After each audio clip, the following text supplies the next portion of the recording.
Okay, good evening. I'm going to go ahead and call to order the meeting of the City of Bloomington Council.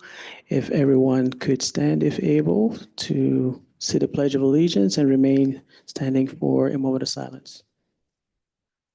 Pledge allegiance to the flag of the United States of America, to the republic which stands one nation under God, indivisible.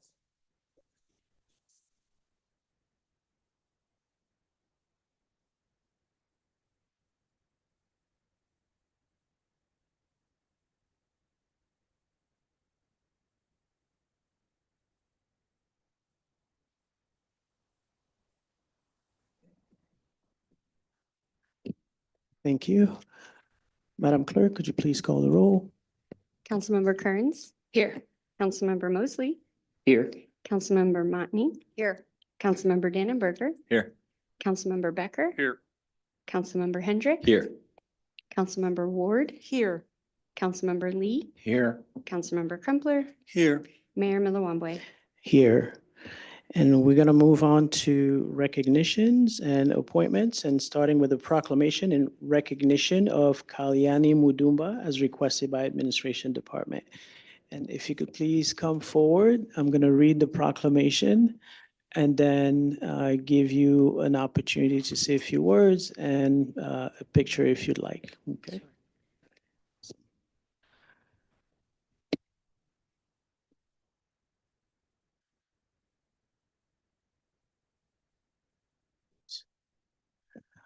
Whereas Carnatic music rooted in Indian culture has transcended boundaries, resonating globally and fostering intercultural collaboration. Its intricate melodies promote unity while serving as a powerful tool for well-being, mindfulness, and cultural connection. And whereas Kalyani Mudumba has demonstrated exceptional talent, dedication, and passion for the art of Carnatic music, enriching the cultural landscape through her efforts. And whereas Kalyani Mudumba has achieved the incredible milestone of winning 4 world records in Carnatic music, which were set in the Asia Book of Records and the India Book of Records. The first event was titled Ashtottara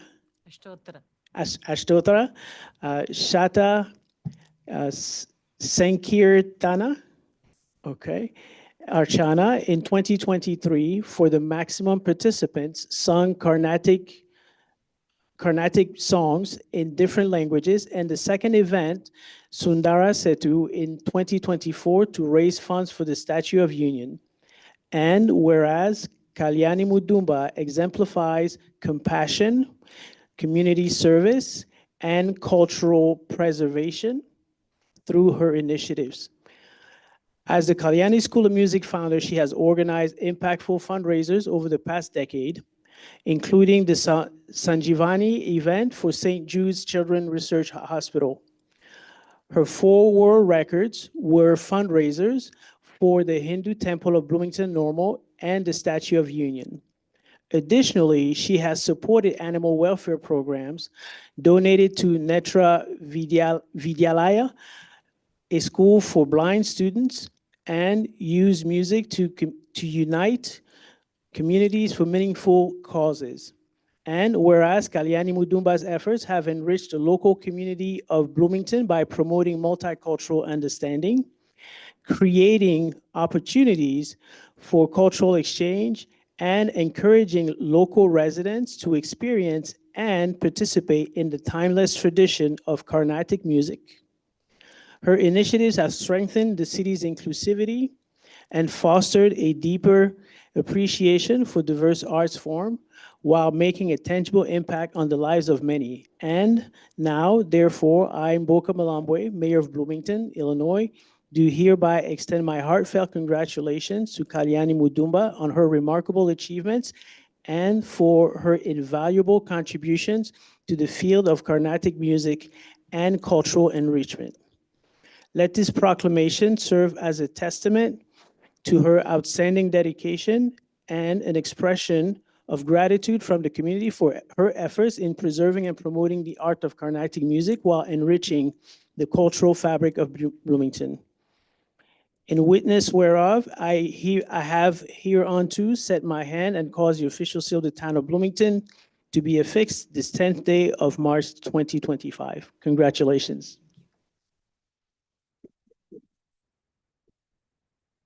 You want to say a few words first?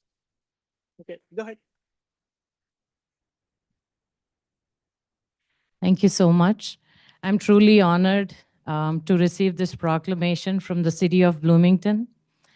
My sincere gratitude to our Honorable Mayor, Mr. Mboka Mulambe, and the City Council for recognizing my efforts in promoting Carnatic music and cultural enrichment. Carnatic music is a timeless art, and I had the opportunity to share this with the community and also support meaningful causes. This recognition is not just mine. It belongs to my students, my parents, my family, my gurus, and also the community who made this possible. Thank you so much. Thank you.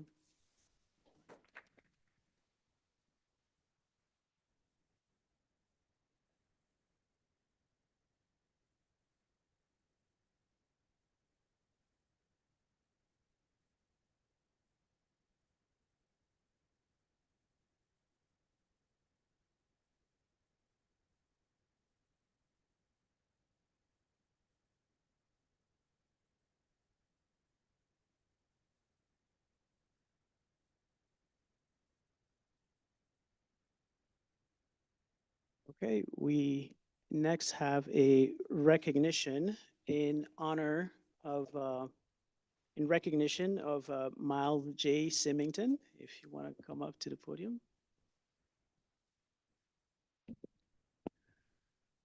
Whereas Miles J. Simington is a native of Bourbonnais, Illinois, and a resident of Bloomington for over 9 years, where he is an active baseball player since playing t-ball as a 5-year-old.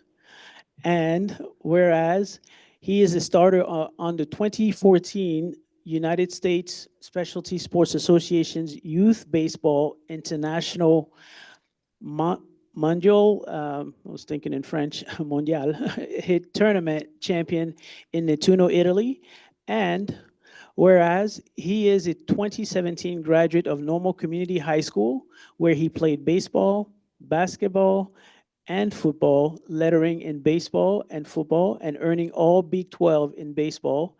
And whereas he is a 2019 graduate of Heartland Community College, where he batted .363 with 21 doubles, 1 triple, 7 home runs, 36 RBIs, 37 runs scored, 11 stolen bases, and 460 OBP. He was named to the All-Region Team and All-Midwest Atlantic Conference, earning a Gold Glove. And whereas he is a 2020 Purdue baseball player, he is 2020 Purdue baseball player named to the academic All Big Ten and All Big Ten baseball third team during a COVID-shortened season. And whereas he is in the 2022 South Alabama baseball, where he majored in sports management and led the team with a .383 batting average, 124 total bases, and 53 hits for the season, and 26 multiple hit games, earning all Sun Belt Conference first team. And whereas Miles became a professional baseball player in 2023, starting his career with the Schaumburg Boomers before signing a contract to play for the Winnipeg Goldeyes in the American Association, where he hit his first professional home run on July 30th, 2023. And whereas in 2024, the Goldeyes reached the American Association Miles Wolf Cup Finals, Miles batted .329, had 7 home runs, 4 triples, league leading 34 doubles, 119 hits, and a team leading 28 stolen bases. He earned the Manitoba Blue Cross Hardest Working Player Award and a position with the winning American Association West All-Star Team. And whereas Miles was signed during the summer of 2024 to play in New South Wales, Australia for the Canberra Cavalry, where his team won the Australian Baseball League. He also led the team with 16 stolen bases. In the playoffs, Miles significantly contributed to his team, who was undefeated. He had a .533 batting average with 8 hits, 6 runs, 6 runs batted in, 3 walks, and 2 stolen bases. He had the winning RBI with a 2-run homer in the championship game, which ended in a score of 5-0 and a total of 3 RBIs. Now, therefore, I, Mboka Malambwe, Mayor of the City of Bloomington, on behalf of Bloomington City Council, do hereby proclaim and recognize Miles J. Simington for his exemplary performance in sports. Congratulations.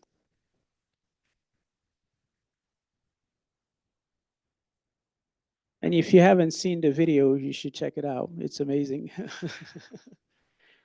I just want to go on record and say thank you, Mayor Mboku, first off, and then also the city council members for this recognition here. Like you said, although I wasn't born here, this is my home. Just going worldwide and being able to represent Bloomington, the Bloomington, Illinois, is, it's a gift. I'd also like to thank everybody, in public school systems here and around for support. It's a great place for young athletes to just take their next step to college and so forth. That's it. Thank you guys. Appreciate it. Thank you. Would you like?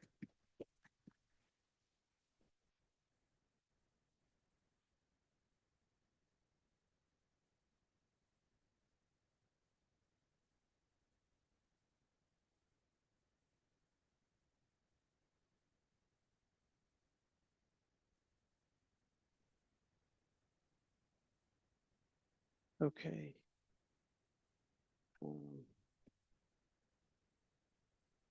Before we go to the next one, okay, so we have recognitions of board and commission appointments, right?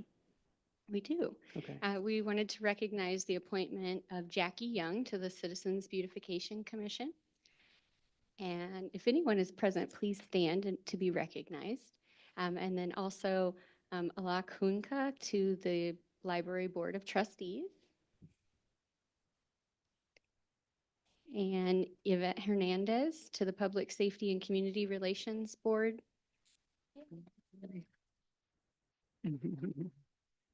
Awesome. And last is Kyle Capper to the Welcoming America Commission.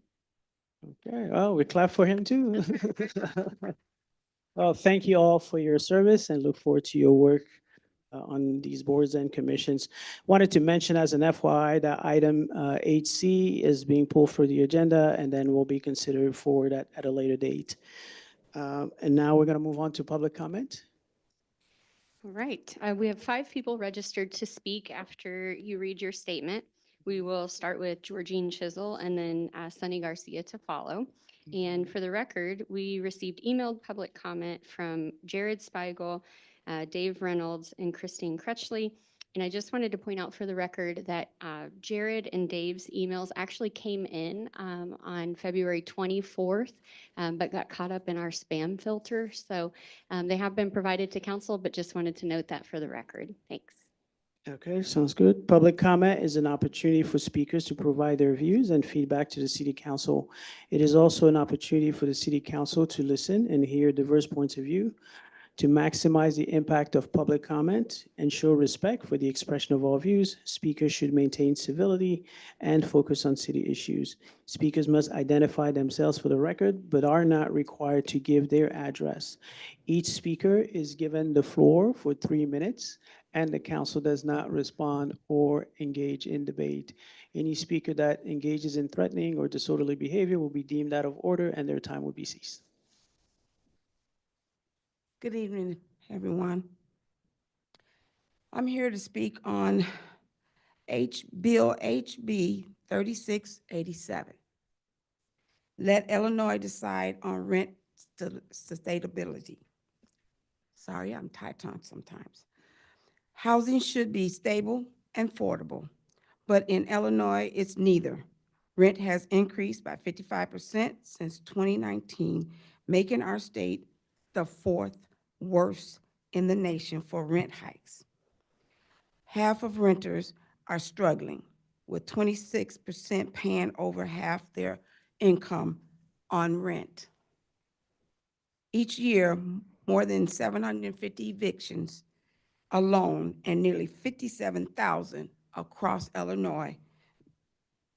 Meanwhile, real estate lobbyists fight to keep a statewide ban on rent control, preventing local solutions. HB 3687 would let communities vote on whether to lift this ban and set fair rent policies. HB 3687 also shields tenants from retaliation. As of April 1st, elections near, we expect, or we would like, candidates to take a stand. Will you champion, vote for, and advocate for a city council resolution backing HB 3687? Thank you. Forgot to tell you my name, Georgine Chiselle, Ward 2. All right, next up, we'll have Sunny Garcia, and then to follow Rebecca Mangles. Good evening, everyone. My name is Sonny Garcia. I reside in Ward 6. I'm happy to see all the candidates that are here today that are running for mayor and for city council. I'm going to piggyback on what Georgine just talked about. I am the new McLean County organizer for the Lift the Ban campaign. And we're going to start coming here as much as possible to talk to you guys about rent control. As you heard the stats that Georgine stated earlier, 55% have gone up since 2019, 750 evictions a year, 57,000 statewide. We know our homeless community is growing by leaps and bounds here in McLean County, in Bloomington Normal in particular. So we want to ask you to get behind this legislation. HB 3687 will lift the burden on renters to make sure that they can afford housing. Just on a personal note, my daughter's 27 years old. Last year, she moved back in with me because she was moving out from a rural community where she could afford rent and moving back to Bloomington to be closer to her family. But she couldn't afford rent, so she's been with me for the last year. I love my daughter and I want her to thrive, but until we get these rents under control, I think more and more families are going to be forced to have multi-generational people living in their household. So please, we're expecting every candidate here, even Mr. Brady over there, to stand up to the realtors lobby and stand with the community members of Bloomington Normal and support this legislation. But on that, I also want to make a quick shift to a whole completely other topic, a whole completely other issue, and that's about police violence here in Bloomington Normal and in McLean County.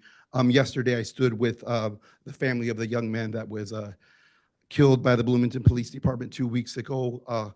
Cole Turner, a 15-year-old kid, was shot by police. We don't know what happened. The family is asking for the body cam footage. We know it's with ISP right now, but if you guys can do anything to speed that process along, reach out to the family. I don't know if anybody on this council has reached out to the family, but I know that they would greatly appreciate that as well. There's some brothers in the audience who are also concerned about police violence here in Bloomington, have been victims of it. People have been communicating with me from all over town about this stuff happening. So if we could take a look into what's happening with the police training. I haven't been here for a while. The last time I was really here a lot was in 2020 during the George Floyd uprising, and we were talking about police violence then. I know there's been a lot of changes made. There's been commissions and boards established to address it, but the problem is still going on. I don't know what's happening. I don't know if you guys here at this board can come up with some solutions and some ideas to make our kids feel safe and to make the communities of color in this community feel safe. Thank you. Thank you. All right, next up, we'll have Rebecca Mangles, and then last will be Dan Brady. Hello, my name is Rebecca Mangles. As some of you know, I was at a previous council meeting to discuss rent in Illinois. And I'm standing here again in solidarity with the Lift the Ban Coalition, with Sunny and Georgine here has already spoken to you, and I wanted to contribute my story as well. I have a master's degree in communication from Illinois State University. I recently graduated in August. I have about 3 to 4 jobs, several of them side hustles, several of them instructor positions at universities in the area. And I'm contributing most of my income to rent. A lot of it is going to rent and food at this point. And I start to question why me, I am not just an exception. Me and my communities are feeling this pressure, this immense pressure to pay rent every single month, to not get evicted, to not end up on the streets. And we're very, very stressed and we're very nervous. And I don't think that anyone can live healthily under those kinds of pressures and under that kind of stress. And it's not just people who aren't able to find employment, it's people who are well employed, overemployed, arguably, who are struggling to pay the rent. So I ask you, if people like myself who have full master's degrees, all their credentials, and we've been told our whole lives that you will be successful. If you get a master's degree, you will be successful, and you just have to get through this to be able to afford living again, and then to end up right back where we were as a student, not able to afford rent, hardly able to afford food. It becomes very demoralizing. And so I know that all of you as council members, you joined this council to be able to do some good. And so I'm asking you to stand in solidarity with renters to support the Lift the Ban Act, which is HB 3687. 3687. And it's very important to us that you do so because, again, many of us who are well employed are struggling with the rent right now. Thank you. All right, last up will be Dan Brady.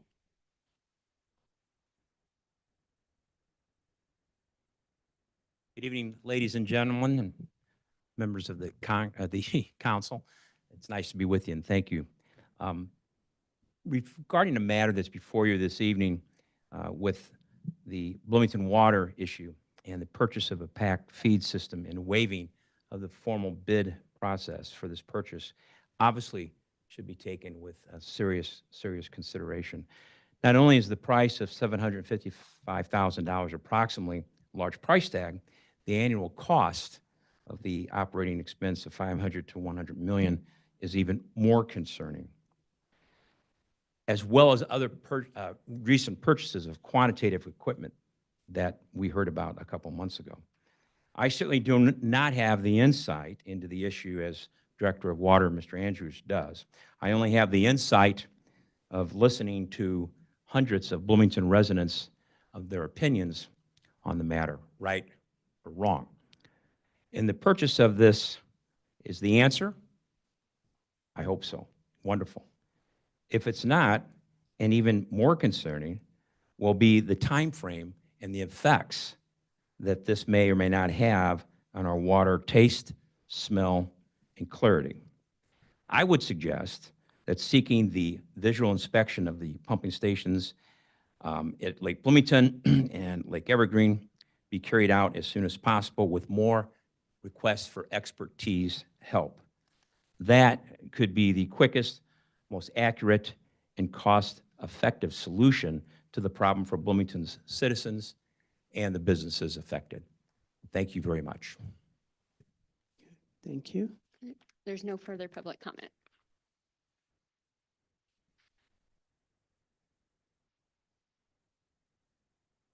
Okay, we're going to move on to the consent agenda. Is there a motion? I'd like to pull 7F, please. 7F, okay.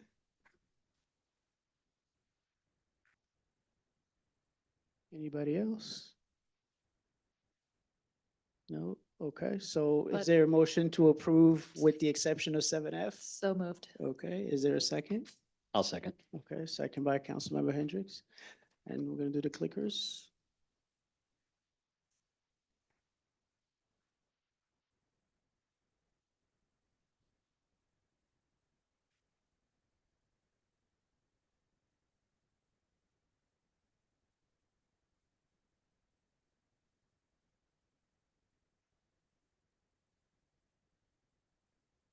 It's always these two giving us trouble. I'm just Mhm. teasing. Councilmember Dannenberger, how do you wish to vote? Thank you. Lance. Okay, so the consent agenda passes with the exception of 7F. And we're going to turn it over to Councilmember Kearns. Yes, thank you. I wanted to pull this item about the Meadowbrook subdivision, getting their water lines replaced as well as the streets. Mainly just to highlight it. It's very important to my constituents. It's in Ward 1, but I also think it's a good time. To me, it's like it could be a sampling of a project that we're going to see all around the city in terms of us being able to replace and upgrade our water infrastructure and then get our roads in better condition as well. I know the people in that neighborhood are very happy to have this project going on. The streets have been visibly failing for many years, to some record 30 years they've lived in that neighborhood. But so I just kind of want to talk to staff if they could give us an update. I'd ask some questions ahead of time if you want to kind of repeat some of the things that we discussed in terms of, the contract being extended. This is going to affect people's daily lives for another 6 months, trying to get in and out of their driveways and avoiding that active job site, as well as kind of how you are learning from this project, or ways that you're going to approach things the same or differently, so that we can just be transparent with the community about what they can expect when these types of projects are happening in their neighborhoods. Yeah, Sure. go ahead. I'm sorry. No, go ahead, go ahead. I was just. Yeah, just to address that, I mean, there certainly are some lessons learned. So this project consists of 3 separate contracts. Looking ahead in the future for something as large as this project became, I would look to bundle it into a single contract just for convenience of scheduling and reducing the amount of additional coordination between separate contractors to successfully deliver the project. We did put a completion date requirement, not the standard IDOT working days, where inclement weather would not have a working day assessed against the contract. Here, we really strive to try to get that turned over early, assuming that we would have a spring pave out under that 3rd contract. So just to maybe deliver a quick overview, there's the primary water main contract, which is being led by the water department. There's a citywide sidewalk replacement contract, which is being fed into this also. And that's part of this upfront coordination and extension consideration. And then finally, a separate citywide paving contract. So once this is all done and out of the way, there would still be a pave out yet this fall. 3 moving parts to what I would look at in the future just to be one contract. And, again, the threshold of what the awarded contract was, we're north of 7 million with contingency on this, on my portion of the contract. And then we add in the others, and it really merits consideration of a standalone. So there's that component. Timeline impacts to that original, why aren't we done by February 28th as originally anticipated? Meadowbrook is largely slab on grade construction. So we are in many areas deepening the burial depth of the water main. So our standard depth is 48 inches, and a home construction that would have a basement would normally have a gravity feed out of that basement, so at least 8 to 10 feet deep. Water main's kind of free and clear, as long with water services for that install. We've had to deepen the water main to avoid those conflicts with sanitary sewer laterals in quite a few areas. So that doesn't sound like that big of an impact maybe, but going from a 4-foot burial depth to an 8 to 10-foot burial depth, we have to also maintain a clear zone, even though we're under that sewer, of another 18 inches, and then sleeving either the water service or the sanitary to just protect that from any intrusion down the road, not on day one. Everything's watertight. But in the future, when you come in on 70 to 100-year-old construction, things can happen. I did distribute, I just received from the contractor a more detailed update. I thought that was pertinent to share around. We have tried to make a good attempt at messaging back to the residents within that development. We do weekly updates posted on the website. So it's not perfect, and I know winter is probably the worst time to try to be doing this work. And, in normal contract conditions with working days, a working day contract with a standard IDOT, they would be done on November 15th, and it would just be optional for them to try to work through the winter. And day's assessment wouldn't begin again until May 1st. So we did push hard to try to get a spring pave out on this job, and we're not going to make that window. So there's been updated coordination between the prime contractor on this job, Gilner, and Row Construction for the pave out in the fall. So those two contractors have worked very tightly to get this still within this construction season, but unfortunately, we would be delayed. I really appreciate that. Thank you for going into more detail. Like I said, I know that it's been a question of people living in that neighborhood, and then I think, like I said, this coming to a neighborhood near you.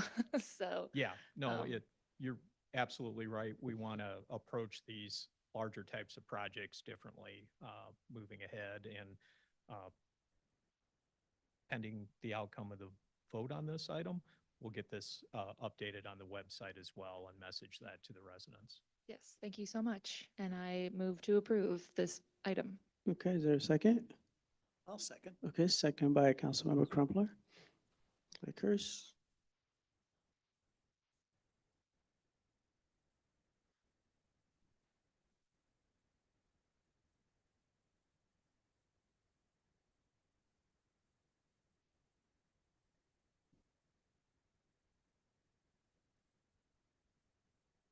Councilmember Dannenberger, thank you.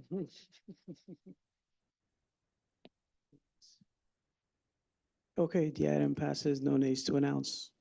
And now we're going to move on to item 8A, consideration and action on approving the appointment of Sheila Montney, Councilmember Montney, to the McLean County Behavioral Health Coordinating Council as requested by the Administration Department.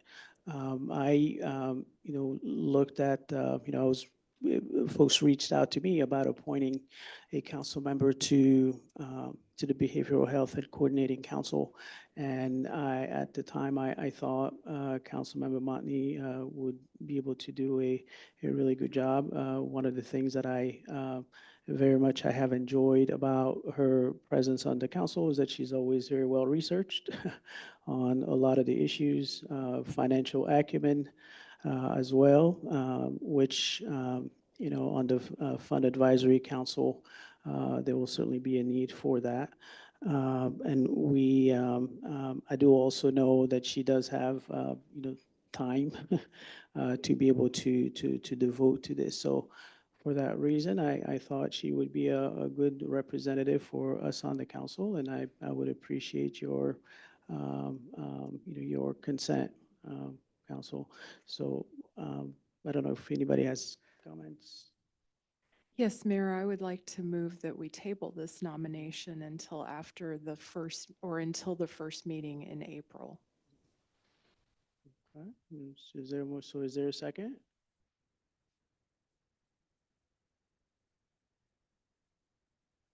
Okay, well, seeing none, then the motion dies. I motion we approve. Okay, motion to, is there a second? Second. Okay, second by Councilmember Lee. Clickers, okay.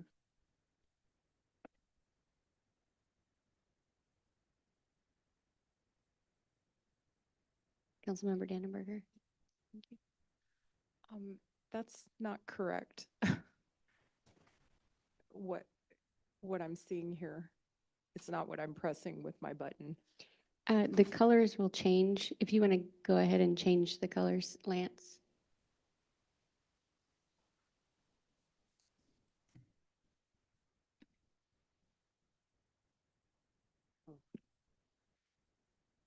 Right? And Councilmember Dannenberger? he voted aye. Aye, Okay. okay. Would you like me to call the nays? Sure. Okay.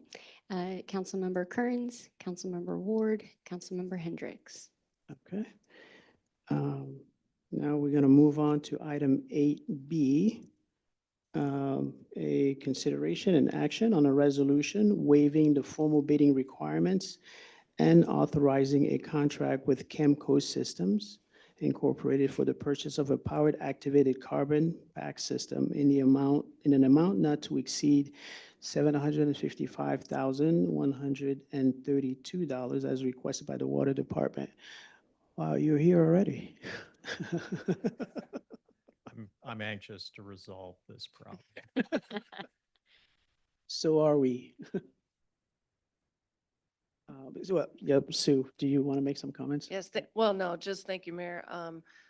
I'd like our water director, Ed Andrews, to answer the questions because this is a very important decision, and then we're hoping we'll be able to answer any questions that you have. Did we have a PowerPoint that we wanted to? Aha, Yeah, there we go. So just before we get to that motion that's on the table, or well, not yet on the table, but this item to consider, just wanted to give a quick update. I pulled from my last round of slides, and it was exactly a month ago. 210 is now 310 on this update. Next slide. Safe water is always been our main objective. I know we've had a lot of inquiries from the general public. How can we find these updates? So our base publication is our Consumer Confidence Report that comes out annually.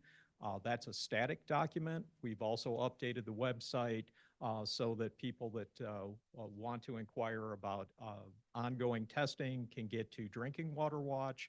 So we've added those links and are allowing people to get through to, not that we didn't allow it before, but just making those links and accessibility that much easier.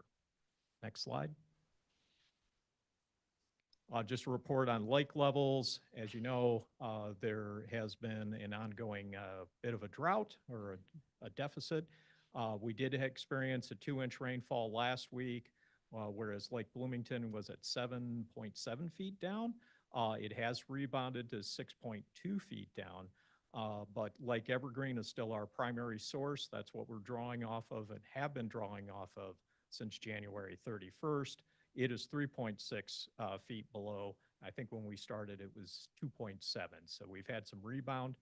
We were also fortunate enough to be able to exercise our permit option to draw off the Mackinac pumping pool. I believe we're drawing just from one pump right now. So this morning we were at 28 million gallons pumped, which is almost 3 days of consumption downstream at 10 million a day. Next slide. Taste and odor, it's not gotten any better in the lakes. In fact, there'll be a slide after this where I can show that we're still setting records on MIB and geosmin. But just to highlight, you can see when, I read that from here, I apologize. You can see when we initially made the switch that we were down at 4 and 6 nanograms on the MIB. That's kind of the one go-to taste and odor compound that I refer to.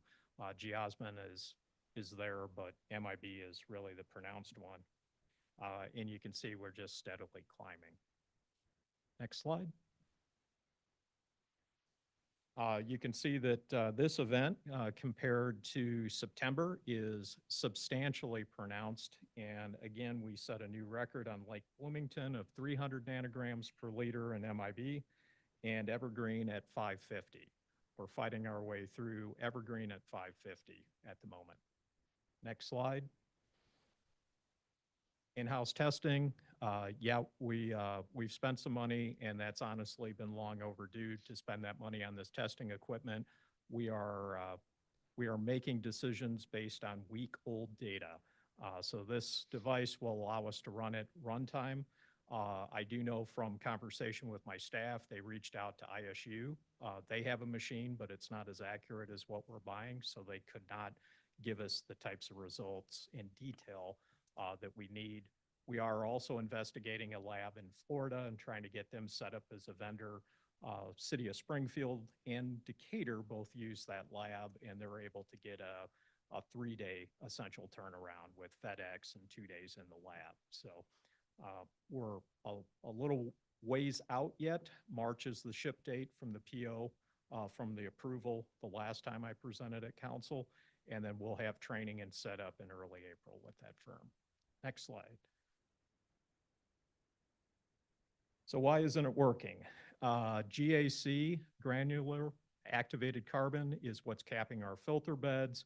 We've dug pretty deep into the removal efficiency of those beds. I think we've messaged that we increase the number of filters operating, which also has an effect of slowing the flow down because we've spread that over to more beds.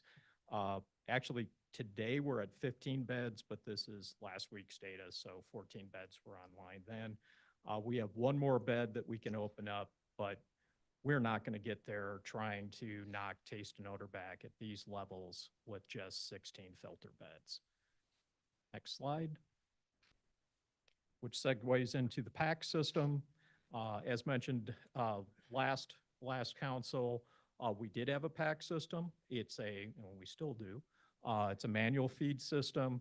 Literally at the rates that we're talking about trying to treat, it's going to take a bag fed into that unit every 20 minutes, 24/7. We can't pace that. Next slide. So plant staff actually suggested repurposing our liquid lime feed system into a PAC system. It's a similar material to keep into suspension. We did receive an emergency operating permit on Wednesday. We had verbal dialogue prior to that, but permit in hand. Wednesday morning, we flipped the switch on that unit Wednesday afternoon. It's not been without some difficulties. This is a outside parking lot operation, so we wouldn't be doing this at minus 15 degrees. That's the necessity of consideration for a permanent PAC system. Next slide. Permanent PAC system. We discussed this, had this actually in the budget that was turned in to finance before November. Thanksgiving was our internal deadline. When we first went through, my first time through this in September, I pulled my staff together and reached out to other operations of similar nature. Why are we going through this and how do we avoid it again? So we teed up the PAC system and had some general performance specs. We worked with legal to be able to dialogue directly with vendors. Normally we're precluded from doing that, so we wanted to make sure that we had the appropriate authorizations to move ahead. What we are looking to do is to cut the timeline for delivery.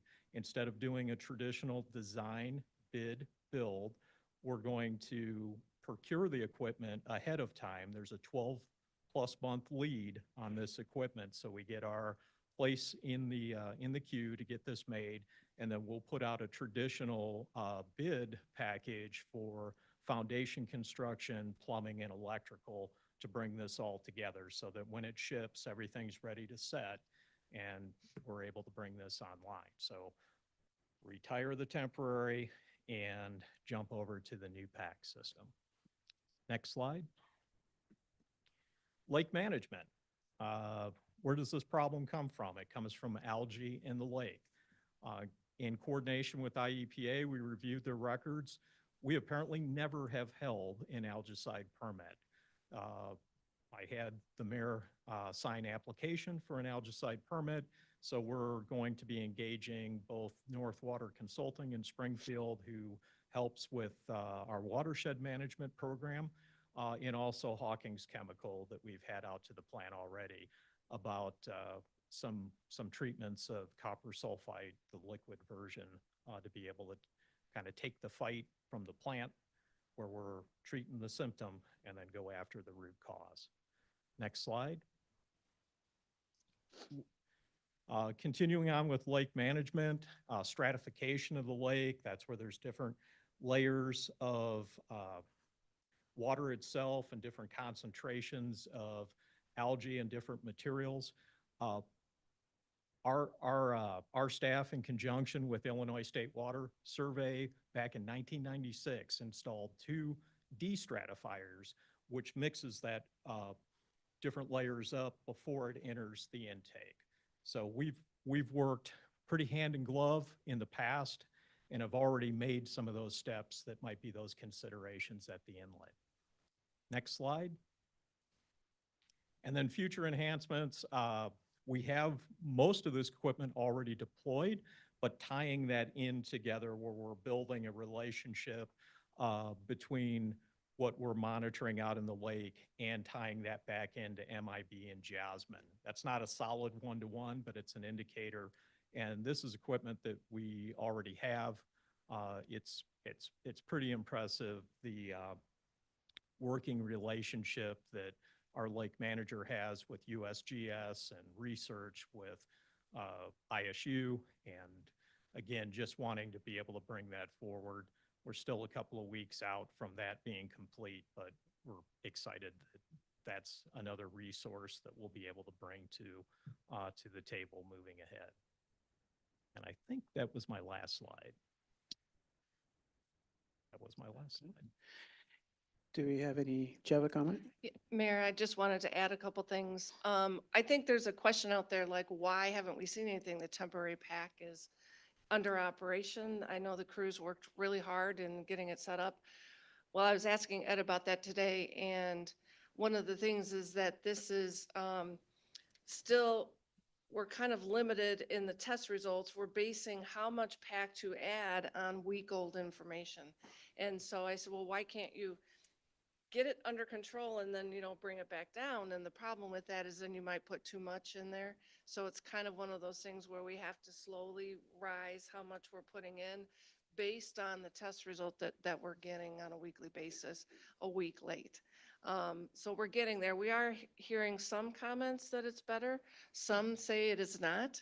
I also know, as Mr. Andrews said earlier today, was that it's got to work through the system. And I know that doesn't seem like it makes sense, but remember, our water towers are full of water and that has to work through the system. So it's not like it leaves the plant and then automatically is in your house. So we're getting there, but we don't want to overload the system either. So that's why it's been kind of ramping up a little at a time. And I hope I said that right.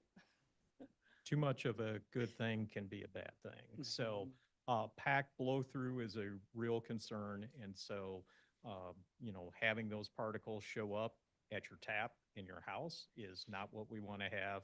And that material is filtering things out of the water that we don't want to have get past the plant either. So absolutely, we don't want to start out with a maximum dose and then work our way backwards. We want to grow into it. That system, the temporary system, is very manual. There's no SCADA associated with it. It's literally you're counting bags and watching the gallons on the tank fill up.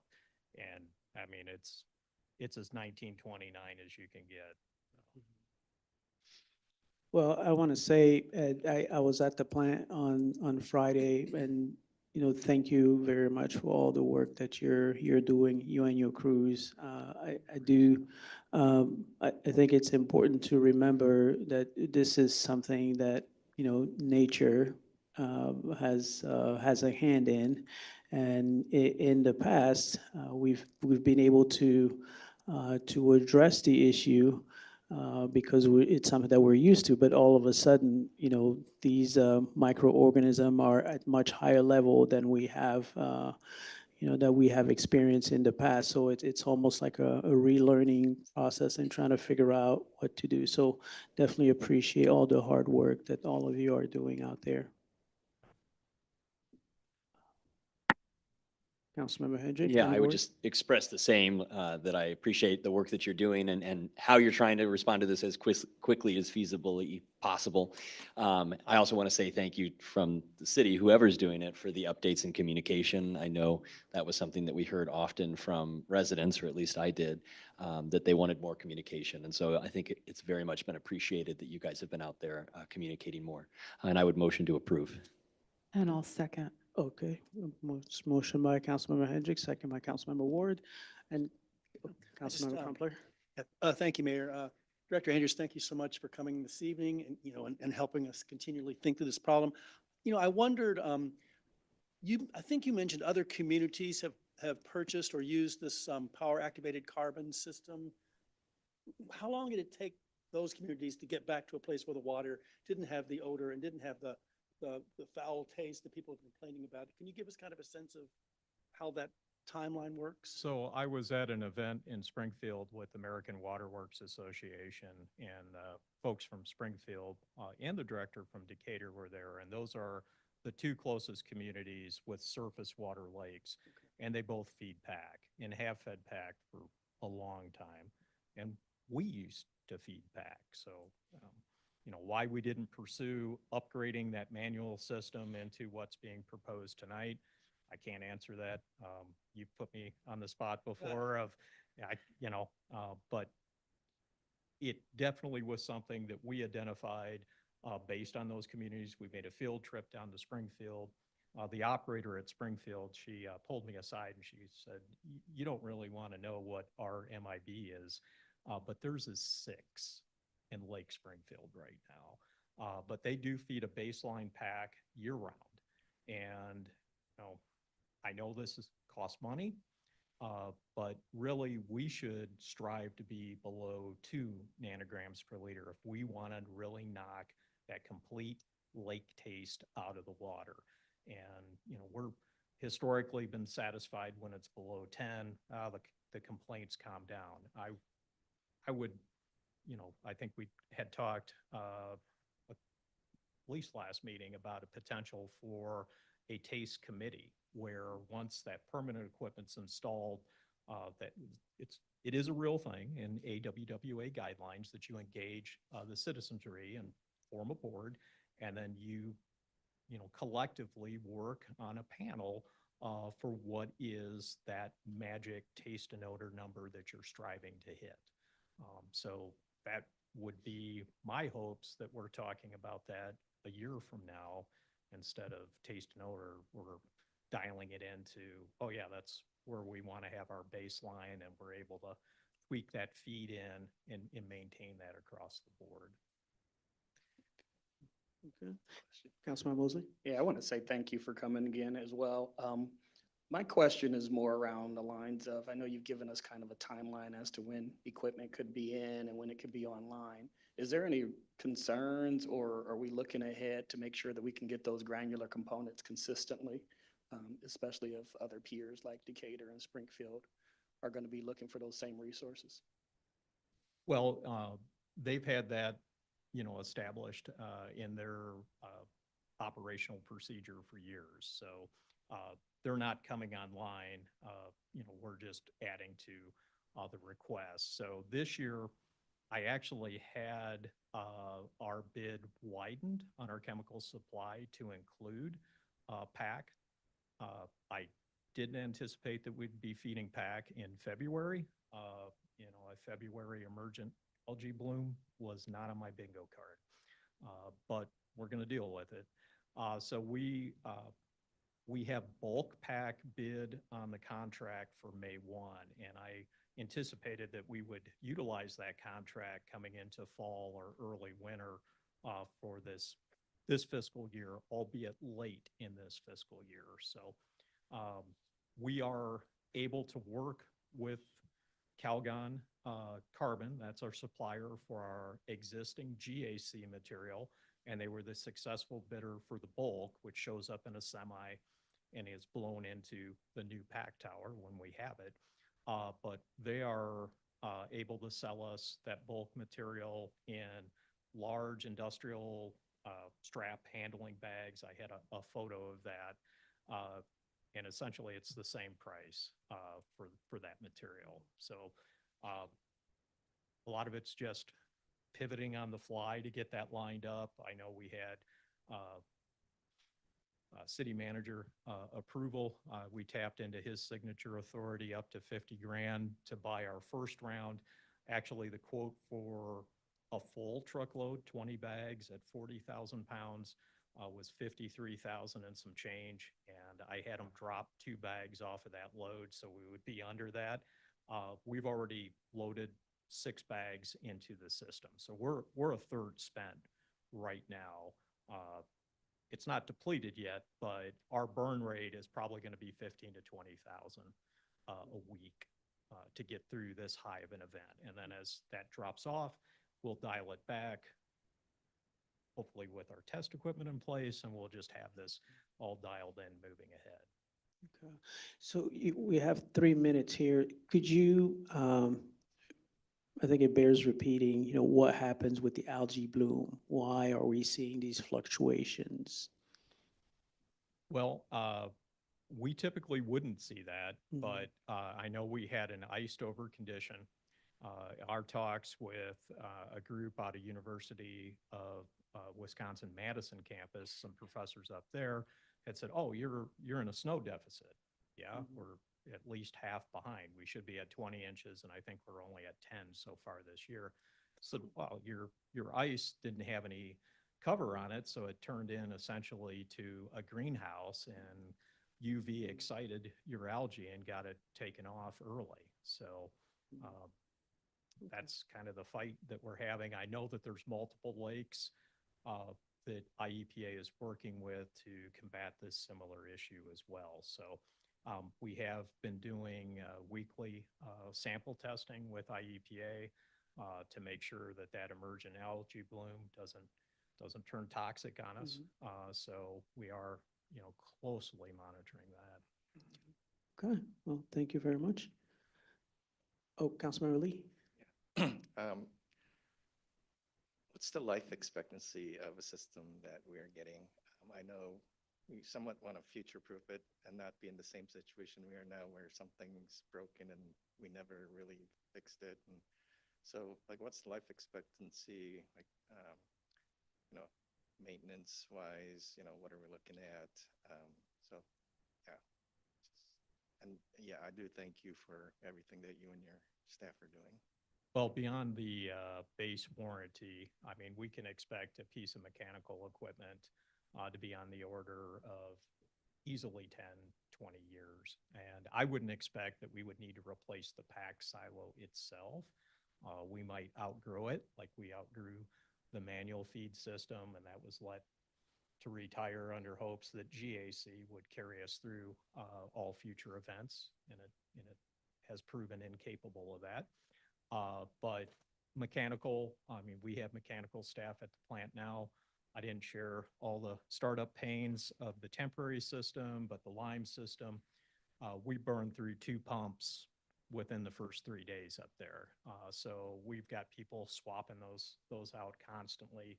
It's kind of a similar makeup of equipment that is just part of normal routine maintenance and, for this kind of operation. So no time soon, I guess, would be my answer. Is no, this is to be incorporated in part of our operation moving ahead for the foreseeable future. Sounds like a long-term solution you're looking at. Yes, sir. Well, thank you. We have 13 minutes to do the vote. Oh, seconds. Yes, that's right. Seconds.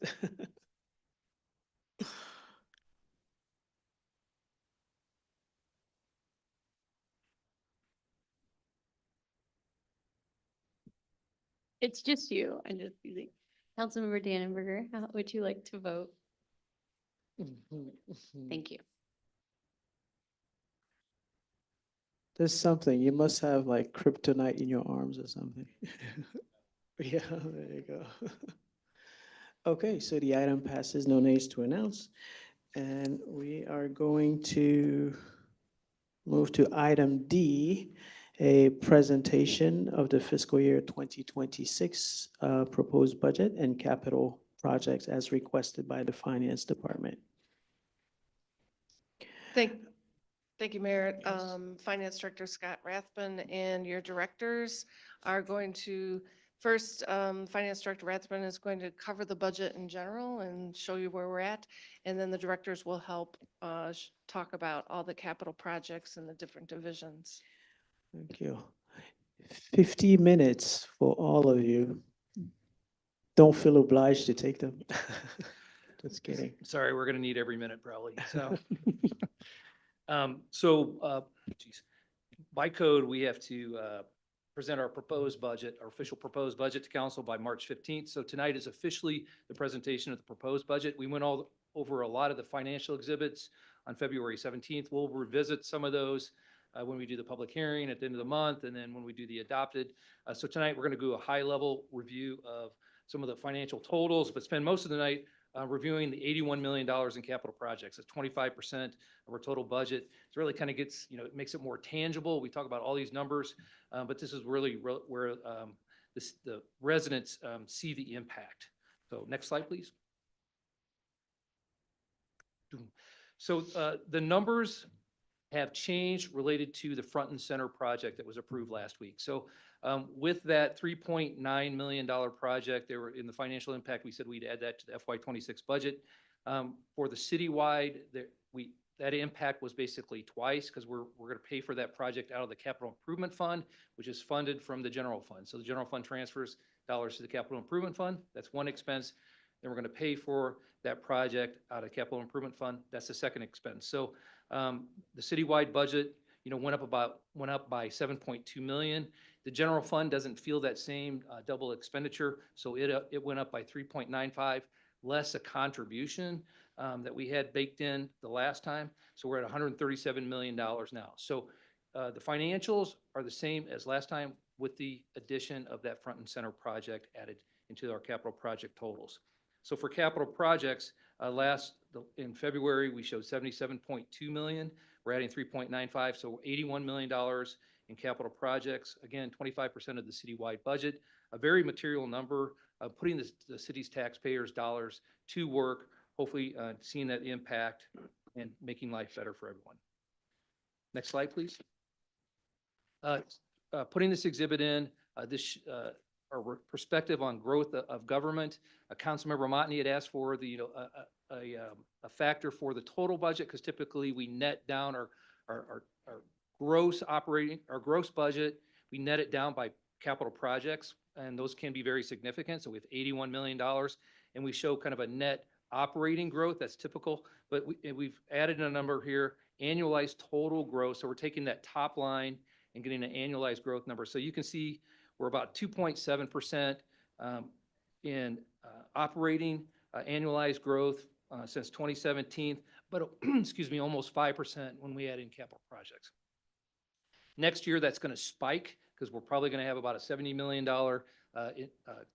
capital project budget for water related to some major components of their plan, and then it might come back down. It will come back down the following year, but it gives some perspective on the citywide budget. Next slide, please. And then this is our citywide budget by fund. Some of the funds are grouped. We have 29 funds. We group some of the debt funds and the internal service funds. And the only two funds that have changed here are the general fund, and I've described that, how it went up by about approximately $3 million, $3.2 million, and the capital improvement fund went up by that full $3.9 million related to the front and center project. Next slide, please. So that was the quick review of the financials. For the total, we'll have the public hearing at the end of the month. Go review a few more financial exhibits at that time. But tonight, we really want to present to the council and the community the details on the $81 million. So again, I think it provides a tangible view of the use of the taxpayers' dollars, shows where we're using those to address the infrastructure needs of the community. And I think you can see, elevating Ed to council member already. Director Andrews' expertise, that's required in executing these projects when we run through these lists. We run in the city pretty soon. Before we get started, I wanted to make a quick comment. You're going to see a few items in the enterprise funds related to the downtown streetscape. Those are infrastructure items that we're going to be needed to do anyway. We don't have budgeted the larger downtown streetscape project at this point, pending more cost reviews, et cetera. But I just wanted to highlight, you're going to see a couple of those items in water and sewer and storm. And then one last comment before I kick it down the road here is, of these numbers, of these 81.1 million, staff is very diligent in sourcing for funds, for grants, partnerships with other local municipal entities. For the capital improvement fund, we have $4.9 million in other source funds. MFT is 4.7. So of the $81 million, we have $9.6 million in funds sourced, free funds, if you will, from other entities and agencies. So that's almost 12% of the total budget that is being funded externally. Next slide, please. So having said that, I'm going to kick it down for the directors to review council. We're planning to, if you could hold your questions until the end, we'll get through the entire presentation, and then we'll hopefully have time for questions if I don't talk too much. So going over the Arena Fund, Anthony Nelson, Director of Arts and Entertainment. Thank you, Scott. I have two projects from the arena. One is the upgrade in refrigeration. So there's 5 smaller units at the arena. All of them take the R22 refrigerant that is no longer available due to environmental concerns. So they're every 5 years is getting upgraded to help us keep the building sustainable and efficient and keep it cooled or heated for the events. The second one is dashboard glass replacement. We have like a 5-year plan at the arena of what we're doing every year. This was actually going to be fiscal year 27. Earlier this year, we went to order some parts for a dashboard, and they told us the dashboard that we have is no longer in service. So every order we made on the system was going to have to be a special order. So we bumped it up a year to keep the operating cost down. So we were going to have to replace them next year anyway, or probably the year after. So we bumped it up a year just to keep everything operating at a more cost-effective method. Thank you, Anthony. Next, we have Eric Ville, Director of Parks and Rec, including golf. Thank you, Scott. Mayor, Council, Deputy City Manager, glad to be here to share about our Parks and Recreation. This year, we would like to complete the project that has been underway for over a year now. We have demoed the old cart shed at Highland Park. The project before you on 2 separate lines is the same one. It is design and creation of the new cart shed, which will also include the clubhouse. That's how it used to be out there, but the building was in disrepair, so we could not continue with it that way. Next one, Miller Park Zoo, the Katofer Animal Building. As you may be aware, we've been working on that due to AZA standards. This is a grant-funded project, I'd like to point out, as several you will see tonight. This is a zoo project, which is a continuation of the Illinois Public Museum grant through the Illinois Department of Natural Resources. We have worked with IDNR recently to redefine the original ask from a couple years ago because of the new AZA initiatives we received at the conference last year. They gave us a 1-year extension to finish the $500,000 we still have on the $750,000 total grant. This is an exciting one. Scott Rathman will like this. Sunnyside Park. This is a lot of words here. The Sunnyside Park Sustainability Initiative is a wonderful partnership that I want to share, is with Benward, the Bloomington Normal Water Reclamation District, and Mr. Tim Irvin. Mr. Tim Irvin brought forth this idea to expand our Sunnyside Park towards their facility and create a professionally designed and constructed park. The educational components will be like none other in our other parks. We will be focused on the water life cycle, the water reclamation, and sustainability. We will also have a bus drop-off lane so that we can have students come and learn more. This will focus on green infrastructure, including bioswales, permeable pavers, dry bottom stormwater detention, planted berms, a walking path, and several new trees on the west side of Bloomington. This is right next to the current Bloomington Normal Boys and Girls Club, which they should build a new building soon right next to this park. This was funded through OSLAD, which is an open space land acquisition and development grant through IDNR. There is a match required for that, and Benward is going to put up the match. In addition to that, Mr. Scott Rathman, Benward is going to pay the remainder of the line item there up to $3.27 million for the remainder of this park. So the city's contribution is 600,000 and Benward will be the rest. We are very fortunate to have this, and we are glad that we can work with them because there will be no other park like this in our system when completed. Unforeseen major repairs. With 42 parks and many facilities, unfortunately, things come up that we can't plan for. An example of this would be last year, the McGraw Park fountain had an unplanned catastrophic failure due to flooding. How does a fountain flood? Well, the guts and the inner workings and the boards that control everything were underground. So with the funding from this, we have raised them above ground so that that cannot happen again. Another exciting one I'd like to share is the Westwood Playground. I would like to thank resident Barb Moore, who reached out, and we formed a partnership with Mr. Edwin Sargent at the Western Avenue Community Center. Why did we do this? Well, Western Avenue was getting rid of their playground because they were expanding their parking lot. So it just so happens that the Game Time Gym branded playground that they had, we are certified installers of in Parks Department. So these funds are not for the playground because we were donated that from the Western Avenue Community Center, but for installation costs and amenities to go with the playground like fencing, mulch, and sidewalk and more. Route 66 Trail. These are through an IGA with the McLean County and Town of Normal. This will be for a new trail outside of Bloomington, which we're obligated to work on paying for them with because they paid for the trail that already was built in Bloomington. And this is per the agreement since the Constitution Trail's inception.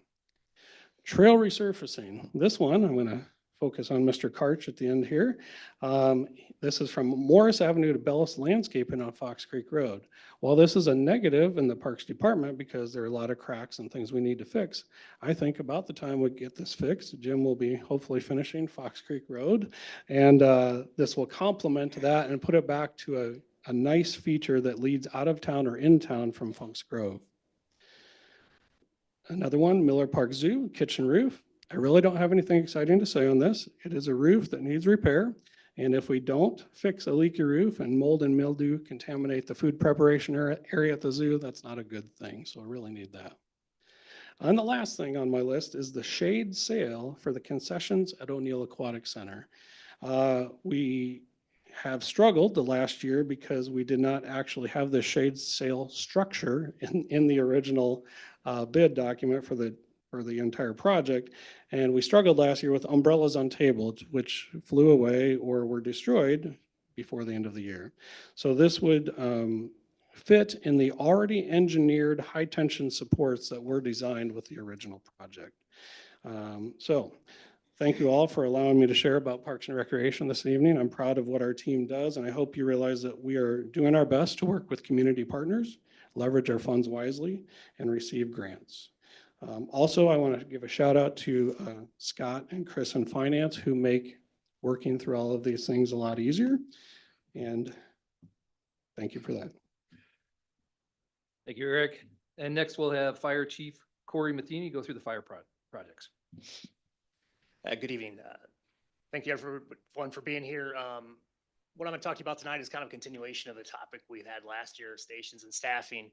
We were able to address some staffing issues with some changes, and we've been successful with that. And now we're just going to continue that conversation about some projects around the fire stations. The first one up there is a Station 4 kitchen remodel. That station was built in 1991. It was originally initially built for 3 people to staff it. In 2008, we added a fourth ambulance to our fleet, which added 2 more personnel to that station. That's really sped up the wear and tear in that facility. And we've seen some deterioration of the cabinets and the countertops there. With this reservation project, it will remodel that kitchen and make it more sustainable and a more durable workspace for the firefighters that work there, and it should last us at least another 30 years. Station 3 HVAC and Station 1 HVAC, there are going to be some similar themes here. Both of these systems are nearly original to the stations themselves. Station 3 was built in the early 1970s and has reached the end of its service life. We're into some issues over the summer with a compressor failure, and it's running on an outdated refrigerant system that is very hard and costly to obtain. Thankfully, we have a great facility staff and some members there that are actually able to piece it back together and get us through the hot season. And we've been working with an architectural firm to design a new system And that process is going on currently, so that we'll be ready to implement the upgrade starting with the new fiscal year. We'll also be addressing some asbestos issues that are present in those dated systems and make sure everything's safe for the people working there. Similarly with Station 1, that AC unit there is approaching 30 years old, and the air handling system is 50 years old, consistent with the age of the building. Some of you might have the same issue at home where you have to overheat or overcool certain areas of the building to try to make it comfortable for everyone, and we're running into that same thing there. This replacement will include some more energy efficient systems. We'll have improved temperature control, some zoning, and overall better air quality for those that are working there, and ultimately should help reduce utility costs. This also has some asbestos in that system as well that we'll address at that time. This has been an ongoing project there. We did replace the 2 boilers to that system in fiscal year 25. So this will be bringing that full replacement of that system to completion. Station 1 was kind of a new thing for us because of our ability to get up to full staffing. We ran into a little bit of tight quarters at Station 1, and we were able to move some of our training staff out to Station 5 out off 6 Points Road. That opened up some previous office space and with a big storage closet off the back of it that we're trying to remodel into another dormitory to give a little bit more space for the people working there 24 hours a day, 365. With that change of use that goes on with making that kind of remodel, it kicks in some newer building codes that we now have to come up to compliance with. That includes they call it a limited area fire suppression system. It's essentially a sprinkler system. It's not the full-blown one that you'll see in a building, but it runs off domestic water supply, but it ensures that the people that will be in those areas are protected and safe when they do that. Not only do we preach that sprinkler systems are important for the public, but we also recognize that it's a need for us to have that in our buildings as well. Like I said, that will make sure that those accommodations are up to date for the rest of the staffing as we continue to grow and expand our workforce to the city. Thank you, Chief. I'll actually take the next couple. So give the guys a break here. Administration, we weren't real sure where to put the front and center item that was approved a couple of weeks ago, so we labeled it under administration for now. I'd reference this at the beginning of the presentation. Acquisition and demo of a couple buildings to make room for 140 surface parking spots along with the Commerce Building, 3.95 million added to the FY26 budget. And then for facilities, unforeseen major facility repairs. This is similar to what Parks has, Eric mentioned. I mean, this is really a placeholder for emergencies. Things happen. We have a lot of facilities around the city. It's expensive to fix things, so we found it would be better just to keep a placeholder in the budget for those types of items. Police department, this comes under the category of taking care of what we have, kind of like what Chief Matheny was talking about. The elevator improvements are original to the building. The parts are obsolete. We can't get parts any longer, so we need to modernize the elevators so we can get compliant with code. And those are expensive projects to undertake. And HVAC, as you can see, with fire, HVAC systems are expensive as well. For the police department, that building, this system is original to the building as well. Severely deteriorated condensation issues. We've brought other items to council related to this, but still having condensation issues that are damaging the ceiling, lights, et cetera. And so we have to get those taken care of. Next slide, please. And with that, covering several different funds and categories, I'll turn it over to Jim Karch, Interim Engineering Director. Thank you, Director Rathbun. I'd just like to echo what others have said, what a great job finance has done, both Director Rathbun, but also Chris Tomerlin in the back, who doesn't speak up a lot, but he does a tremendous job. So really appreciate him. As well, being an interim director, it's important for you to know what a tremendous team of directors you have. It is just a joy to work with these folks. It's a good team. So with that being said, there's 3 different buckets. I'm an engineer, so I think simply. There's 3 different buckets to which that I'm going to be talking about. One is grants, the next is maintenance, and the third are the large capital projects. And so if we look first up here, we've got a lot of these, the first series of projects are around grants. And Director Rathbun has already said 12% of the overall budget is funded through the grants. Well, CIP budget anyway. In this case, we actually have gotten a great turnout from our grants here with DECIO and ITEP. So our first project, Hershey and Hamilton Road Trail and Ireland Grove Road sidewalk improvements. This is important. Why is it important? There are 3 subdivisions along Hershey and Ireland Grove, as well as a large apartment complex that currently don't have access to the trail or sidewalks. This is an expansion using DECIO grants, almost completely funding this effort. So it is a really good improvement and not a lot of city dollars that are going to be tied to it. The next one, Constitution Trail Extension, Lafayette Street to Hamilton Road. You'll notice multiple different categories. This will tie directly into the Hamilton Road Bund to Commerce that you heard about at the last council, and you're going to continue to hear about over the next multiple, probably a year or so. The reason why this one is important is it connects the long Hamilton Road, Fox Creek, and Constitution Trail to the rest of the trail system. So this Lafayette piece, if you look and look at this, it really makes a great connection point in an area that's hard to traverse across Veterans Parkway and along Bund Street. So what I would encourage you for a second is to go to the city's website whenever we're done here, sometime this week. On the cover page, there's a link that is now live for the infrastructure dashboard. That is a geographic information system. It's a new tool that the city has just rolled out. Currently, it only has city projects on it, but the city manager is ramping up other projects and other departments onto it. But all of these projects you see in engineering are out there, and it's an amazing tool that can show you where they're at, how they're funded. I still think, I think we were going to do a show and tell this last council meeting. We're delaying it, but we're going to bring it up here shortly. So then when we go on to the Airport Road and Cornelius Drive traffic signal, that's another DECIO project. That one we actually have. We have that grant in hand, and we're looking to do the design and construction. That is a warranted traffic signal right there in front of Central Catholic High School. And so again, a very needed traffic signal. Moving on, there really will be a lot of these next series of questions and projects answered at the next council meeting. On March 24th, we're going to be doing, engineering will be doing an extensive presentation on the asphalt and concrete. So if you can, there's more to come on that. But I would like to highlight one thing. Underneath the multi-year sidewalk, curb and gutter replacement, you're going to notice a large increase on that area. Why? We had 489 sidewalk complaints outstanding currently, some dating back years.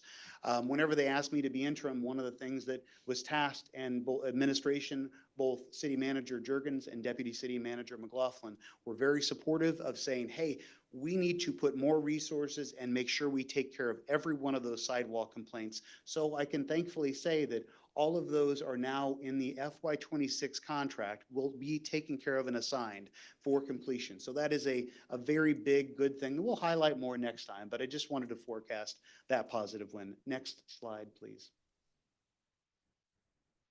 So for this one, Fox Creek Road is not a new project to this group. You are aware of the impact of this, so I don't know that I want to spend too much time going over it. And the same thing next with the Hamilton Road, Bund Street to Morrissey Drive, and really down to Commerce. Both of those phase 1 and phase 2, we did a presentation on that last session, so I'd again save time for you. But what I would like to talk about are the last 2 items. You see that there are only 500,000 and $1 million. Those are placeholders. IDOT is working on tens of millions of dollars in our community along Route 9, Business 51, in multiple phases over the next few years. It is a big deal, and we know there's a city portion to that. Some more of that yet to come. We get more information from IDOT as they continue their design plans, but we know there's a certain amount we will be responsible for, and it is well worth the dollars that we will spend out of our motor fuel tax funds. So again, we continue to learn more. We're continuing to work with them to mitigate the impact on our residents, because we do know this will be a lot of impact to our folks, but in a very good way whenever it's done. Over the years that I've been at the city, many of the complaints on streets that we've had have been on state routes. And so this will be a really good improvement over the next few years. Next slide, please. So now transitioning over to 2 enterprise funds, both the sewer fund and the stormwater fund. So first with the sewer fund, I'd like to talk about the multi-year sanitary sewer rehabilitation. It's $2 million. That's a lot of money. But I'd like to tell you that about 10 years ago, one of the major issues that the council was talking about was sewers. That we had school buses that were falling into the pavement because sewers were failing. We did not have all of our sewers televised. We did not have a proactive maintenance system of how we were taking care of them. That is now in place. And so the sewer rehabilitation program is an ongoing effort to get ahead of the problems and be proactive to line the sanitary sewers before they become digs and holes in the ground. So it is well worth the money and a good proactive maintenance for our sanitary sewer system. The East Street Basin Phase 5 falls underneath both storm and sanitary, which is not uncommon. When you have a combined sewer, we try to split those funds into two different enterprise funds. Phase 5 is actually more commonly called the Baker Ash Detention Basin Modifications. That's a mouthful, I'll say it again. The Baker Ash Detention Basin Modifications. Boy, that's tough to say. So from that perspective, it is a project we're trying to move forward, but I will say we have some very good news we're hoping to have in the next 30 to 60 days. We've been told by FEMA that we are a very strong candidate for a 75% grant that would cover both Phase 5 and Phase 6 of our East Street Basin. And so that would be a very strong push toward the direction of our East Street Basin project. And so why does that matter? That matters because we know in 2021, there was a huge 500-year storm event that caused flooding for a lot of folks. These improvements alone, Phases 5 and 6, would mitigate 35 homes and help those homes with flooding. So there is a substantial direct impact to people, and it also allows us to begin to long-term separate our combined sewer system. Without a downstream detention basin, you cannot separate your combined sewers. So with that being said, thank you for your support on this budget. Thank you, Jim. And we'll turn it over to Ed Andrews, Water Director. I don't think anyone wants to hear about water anymore tonight. Just quick rundown of those projects. Hamilton Road actually is a new one in water. That's a funding swap between Fox Creek, which is now MFT eligible, and some of the realignment and some new water main made Hamilton Road not eligible for MFT cost share. So we are picking that up in this budget coming ahead. Multi-year GIS, that's an ongoing item. Similar fashion with leak detection, we are actually doing a pilot program with RJN Consultants. I think it's April 15th in there, and we're going to go back with our Vector truck and validate any of the leaks that they say we have. We're going to go expose them and fix them, and then we'll template that into a larger replacement program as we do lead services, not this year, but the following year by US EPA mandate. So we're hoping to fix leaks and do those replacements to stretch our dollar a little further. I would love to do full-scale water main repairs or replacements all over, except Meadowbrook.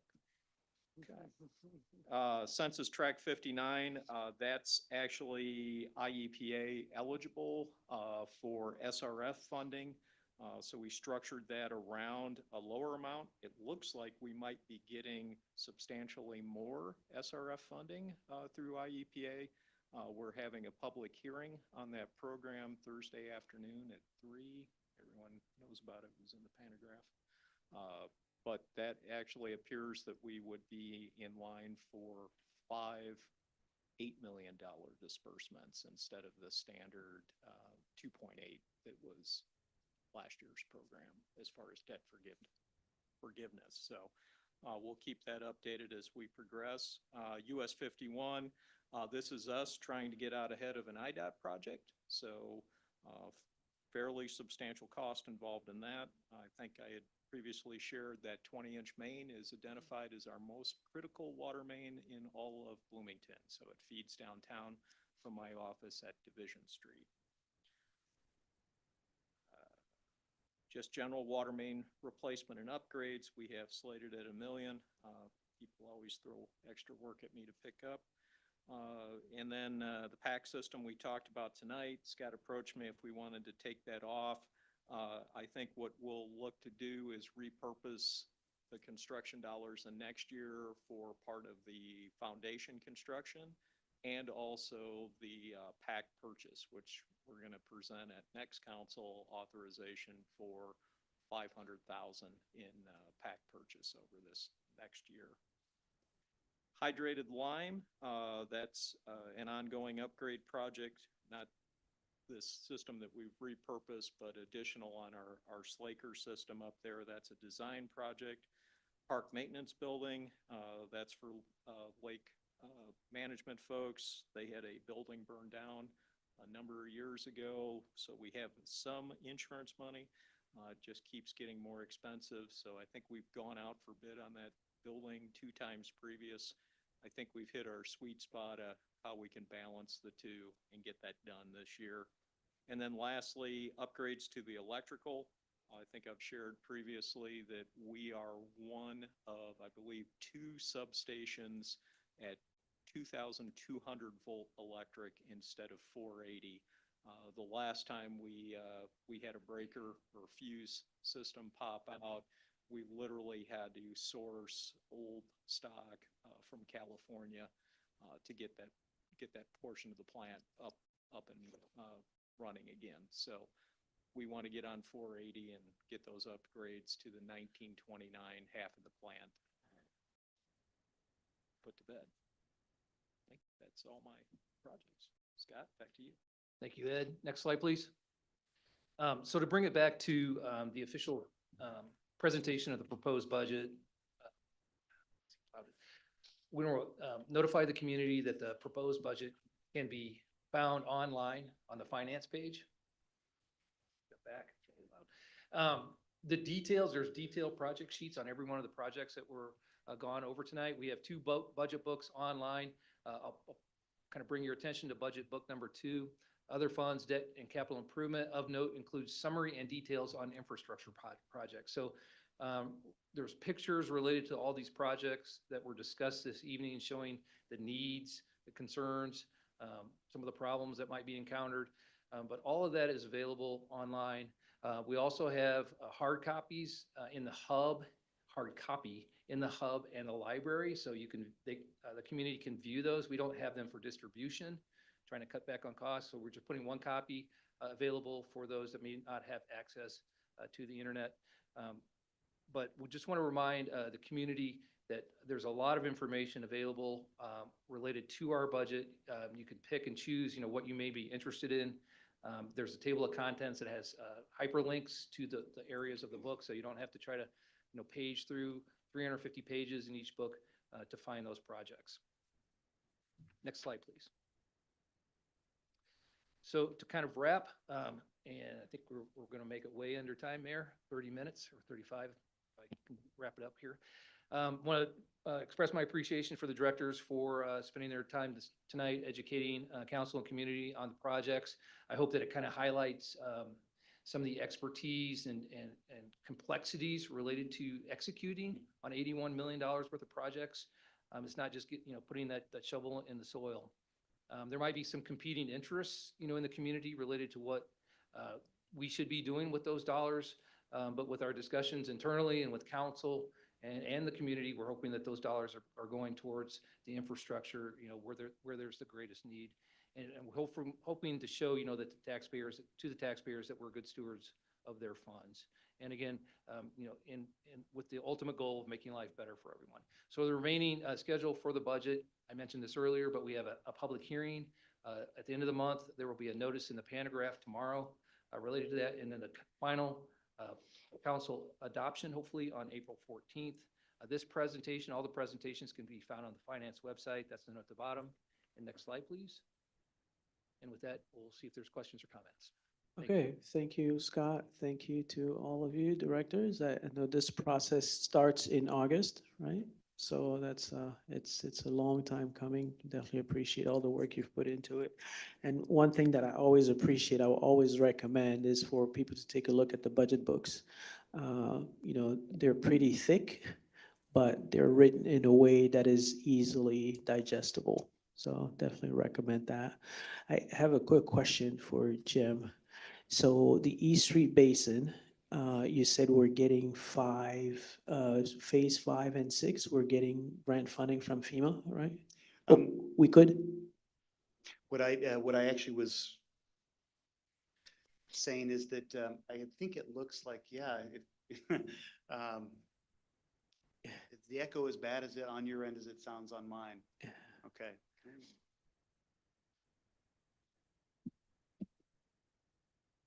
Sorry, Mayor, the answer to your question is the FEMA has indicated that we are a strong candidate for a 75% grant fund for phases 5 and 6. And why we say that is they've actually come back, we had submitted for a hazard mitigation grant program funding. And whenever they've come back to us and they've asked 13 clarifying questions, well, the consultant that we've worked with says typically that means they're just trying to get clarification to ensure that we can award this. So that's a very positive thing. No guarantees in life with this, but that is a very positive, strong thing that would be very helpful for this project to move it forward. And remind me, how many phases again? 1 through 6? Yeah, actually, I wish there were only 6. So there are 8, and so they actually go up to including, again, multiple phases of the East Street Basin include the areas of the Public Works facility, both the relocation and creating a larger detention basin so that there could be upstream sewers. There are sewers that are built, large 60-inch sewers that are built along Oakland Avenue. And then there's a Clayton Miller detention basin, as well as a Baker Ash detention basin. So this is a larger multi-year effort, multi-phase effort. I'll equate it to the Locust Colton CSO elimination project. Again, that was a long-term project that has a lot of benefit. This will be something similar. And I remember that we applied for a change grant, correct? And were not able to get that. Are there other opportunities there for the other phases? One of the feedback that we got when we applied for this larger raise grant, we applied for all of it. We were aggressive. We thought we wanted to try to get all of the funding for it. They really were encouraging us to break up the project. And so one of the things we always try to do when we apply for grants and don't get them is, why didn't we get them? And what can we do to try to mitigate some of that? And so I'll use the Lafayette Construction Constitution Trail program as an example. That one, we tried for that multiple years. And so it's one to where we think, again, they said we're a strong candidate for that one. And why? Because we did the design work ahead of time to try to put ourselves in the position to get the grant. So. Okay, thank you. Councilmember Ward and then Monty. Yeah, thank you very much for this very helpful presentation. I've learned a lot from this. One clarifying question. When we receive grants and pay for projects through the grants, that by definition increases the budget, right? Correct. Regardless of the source of the funds, we still show it as an expenditure. So one might make the argument next year, if we've spent more money, if we're looking back on this year's budget and say, oh, it's gone up, but it went up from grants, that's not coming out of the pockets of Bloomington taxpayers in that regard, right? Correct. Thank you. I just want to clarify that because often it seems like kind of a confusion that when the budget goes up, that somehow is on the backs of Bloomington taxpayers, and that isn't always the case, right? Right. Thank you. Another question that I have is, I really appreciate the presentation and the possibility of some grants moving up the funding for the East Street Basin and so forth. When might the residents of Ward 7 see an impact from those improvements? The honest answer is I don't know. It really depends upon when we receive the grants, and then it still takes design efforts. But I understand that, but I guess once those improvements are made, how quickly would that have an impact on the residents of Ward 7? as soon as the construction is complete on those detention basins, there is an immediate benefit for people that are upstream and downstream of those, downstream in particular of the detention basins. Because again, the concept of a detention basin is it will hold the water from going into the sewer system, thereby keeping it out and preventing basement backups, which is ultimately the benefit, because this area that the Clayton Miller and Baker Ash detention basins are in, those are combined sewer areas in our community. And so detention, keeping the storm water out of the system helps prevent basement backups. Okay. And then this has nothing to do with the capital budget, but I just want to say that I am still waiting at some point to hear what the plan is for public safety pension funding. I just feel the need to get that in there and hope to hear about that in the very short term. What our long-term plan is as a city to do more than just the absolute bare minimum, but to actually meet not just our bare minimum obligations, but actually our ethical obligations to the people who keep us safe. Oh, thank you, Councilmember Rodney. Thank you very much. I'll follow up on just the overall question. Every year we apply for grants and have them reflected in our budgets. I'm curious if there's like a index or a benchmark that you use to kind of gauge what percentage of our capital projects are grant funded year to year, and what does that trend look like? In finance, we really don't have a benchmark or an index. I mean, it's kind of up to the departments to kind of vet and what's available out there related to the capital projects that they feel need to be executed. So it's kind of like at the whim of whatever bodies are issuing grants, whether or not the funds are available. So it can go up and down dramatically based on that environment. So we don't really have an index. Councilmember Rodney, are you trying to determine how successful we are in obtaining grants, or? No, I was really trying to understand, to Councilmember Ward's point, the local component that we are funding versus funding that's coming from other sources. And I think it is something that as you present your exhibits, it would be good to demonstrate that. I mean, while in the end, it's certainly all our taxpayer money, I think, year over year, because, looking at the 25 book right beside me and then the 24 book, I mean, we've got a lot of grants every year in these budgets that we are estimating that we will receive, that we may or may not receive. And I think, again, it would just be one more fact-based data point out there that could be helpful. So not intending to create a lot of work. I'm sure it's an accounting issue anyway, maybe just an exhibit that kind of shows that and what that looks like as a percentage year over year, or even as a total dollar amount. So just a few questions. The multi-year concrete subdivision repair program in 2025, I know we had set aside $1 million for that. I didn't see it up on the list this year. I might have missed that. Having spent a lot of time in the last few weeks on streets like Creekside and others, where I've gotten a lot of comments about the deterioration in the concrete streets. Anything you can share there as to whether or not we are intending to repair any of them this year? So the FY25 concrete streets contract actually has been bid. We're working towards that, which is great news. Again, and on March 24th, we'll provide a lot more details, but in summary, there currently is nothing budgeted in FY26 for the concrete subdivision street improvements. But in 25, we are making some improvements which are needed. Thank you. And then next up, the Cornelius intersection with Cornelius and Airport.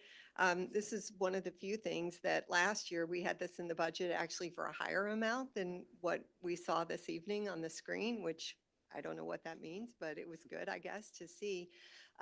Does that mean that the Cornelius extension that we've been waiting on for 20 years approximately is going to be completed by the contractor? Or do you have any indication as to why now we need that traffic signal to the tune of about 700,000 when that's still not a through street? Yeah, those are actually two separate issues. So the signal warranted at Cornelius and Airport can be warranted, which it is by traffic counts and justified. The extension of Cornelius to the east to connect up over to the east subdivision and apartment complexes, that is something that typically what the city has done, it's development driven. So, and I think that's the same, the same answer that's been, we talk about before, because many times we don't build a lot of those roads until development comes along. And in that area, it's commercial. And so they're going to continue to work on expanding that. When they do, then they'll finish up Cornelius and make that connection. So when we look at our procurement processes for the future, I guess that's an example where the development agreement, which dates back, I think, 20 years, required the completion of that at substantial complete in terms of the development of the area, which I think anyone around that area would believe that the substantial complete trigger probably has been met. However, it's my understanding there was no time box as to when the developer would be required to make that extension. So I know you guys are doing a great job with your contracts, as we heard from our water director this evening about, you know, a performance time frame to get some things done. I mean, that, you know, is always out there and things that certainly I hear about. So the other, just a couple other really quick questions. So asphalt and concrete on the capital projects list, we're down 20% in our spending for asphalt and concrete from in 26 compared to 25. And I know that is the funding source also for sidewalks. Is that correct? The asphalt and concrete fund is exactly the same as it was last year without the general fund transfer of $2 million. And so, you know, with that, and again, we'll hit some of that on March 24th, but in regards to that, yes, there it is. So nothing has changed with the local motor fuel tax portion, as well as the home rule sales tax contribution into the asphalt and concrete budget. And so that is the same. It is just the general fund contribution, which is changing. And yes, that is exactly some of the items that go into the sidewalk and also the asphalt work, as well as some of the maintenance, including reclamite and the high-pressure slurry efforts that we do to try to stretch the life of our pavements. So at a practical matter, as we're talking though with our residents, our constituents, relative to last year, regardless of where the money came from, we're going to be spending 20% less. Would that be a fair way to frame that? One of the ways that we'll talk about this next council is that this next year in particular, we are spending a lot of money on the larger capital projects as well. So if you look at the efforts that we're putting towards Fox Creek Road, that's a great improvement. Hamilton Road, again, it impacts Rhodes Lane, safety of another intersection. So there are still quite a bit of infrastructure, very large capital projects that are being impacted. But to your point though, yes, specifically related to asphalt and some of that, that is the change that is accurate. And I appreciate that. Me too, very much. You know, when we're serving our folks that we represent, of course, when they think about the road repair budget, they're thinking about the streets in their neighborhood. So just as we think about messaging that, just in that context, that those are the types of questions, you know, that we receive that are really not associating Fox Creek and Hamilton Road with our street investment for actual repairs. So, but other than that, great. I really appreciate this. Was very well done tonight. So thank you very much. Well, if I might add, so yes, it is the 2 million we did not transfer to asphalt and concrete. What we're trying to do is stretch the dollars. I don't think I could say 20% because what we did is we bought that paver. And so we're adding money into Public Works to try to address the neighborhoods and the subdivisions. We are already getting a long list of repairs that we're going to make that might not be in the resurfacing budget, asphalt and concrete, but we'll go out into those neighborhoods and directly make those repairs. And so we'll cover more of that in the next meeting. That's super helpful. Thank you so much for sharing that. And will that touch the concrete street areas? That is a different effort to what but Public Works crews, Wonderful. they directly help in a lot of that as well. Right. You know, and so these are capital improvement projects that we're talking about tonight, but operationally, our Public Works staff have worked very hard at making sure they keep up on the areas that are resurfacing and in the concrete streets we can't address through our funding. And I do want to compliment them because I know in a number of the areas with concrete streets, people have come out with asphalt to make, you know, kind of interim repairs. And that's been very well received by most of the people that I've talked to. So thank you so much for doing that. And then is a stark change in terms of the concrete. We did discuss that, and obviously it's up to the council to decide if you want to move those dollars. It's just, we wanted to be sure, when we're pushing 500 sidewalk complaints, we really need to get ahead of that. But that doesn't mean that we might not spend all of that on sidewalks, and then we could certainly pivot to concrete as well. Okay, well, thank you. I don't see any other questions. This was presentation only, right? So thank you all very much. Really appreciate all your hard work.